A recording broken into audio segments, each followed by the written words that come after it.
السلام عليكم ورحمة الله وبركاته. معاكم مطبخ زمان نعسي. ازيكم يا حبايبي؟ عاملين ايه؟ يا رب تكونوا بخير.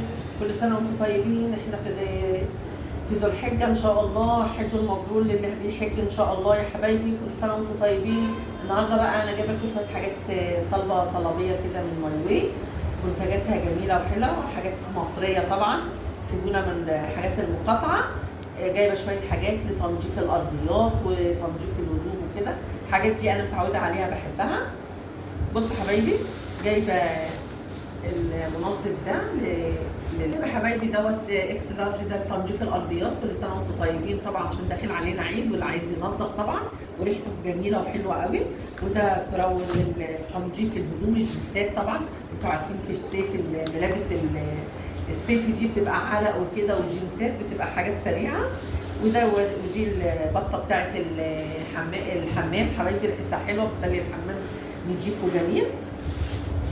وده طبعا الباور اللي احنا كلنا عارفينه، تنظيف البوتاجاز والاسطح اللي هو للسيراميك وكده، بيخلي الدنيا زي الفل. انا متعوده عليه وهو جميل وبيخلي الشقه ريحتها حلوه. بصوا حبايبي، جبت ايه تاني؟ دي طلبيه انا كنت طبعا طالباها. دي حاجات ده للستاير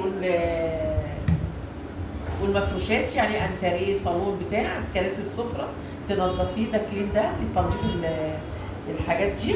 وده كلين بردك للزجاج، جبته بردك حلو، سعره حلو بردك يا جماعه.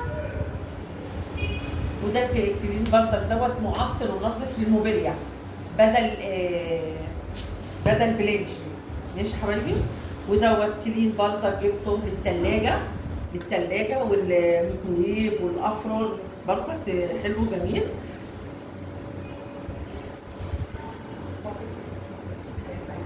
دوت باور للملابس بدل الفانش زيه بردك يا حبايبي.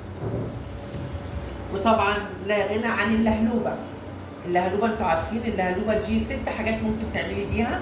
بنضف بيها البوتاجاز، بنضف بيها الكتاشي، ممكن تلمعي بيها الكتاشي لو عندك ولادك صغيرين ولا حاجه. والبوتاجاز والحنفيات والاحواض السلستين حبايبي، دي جميله ليها اغراض كتيره قوي. حته صغيره بتخلي لك الدنيا زي الفل. ودوت للحوض للايد، حاجه تلطف بيها ايدك بعد ما تخلصي بيتك وكده، تغسلي بيها ايديكي، ملطف للايدين. ماشي حبايبي. طبعا انا بحب الشاور ده، شاور بريحه العنبر، جميل جدا جدا جدا، عايزه اقول لكم في منتهى الجمال. وده شامبو بردك للشعر طبعا. كل دي منتجات ماي واي، انا مش بعمل لها دعايه ولا حاجه، انا بقول لكم ان انا بجيب الحاجات دي. وده معطر بردك بعد ما تنضفي الشقه وكده ترشيها.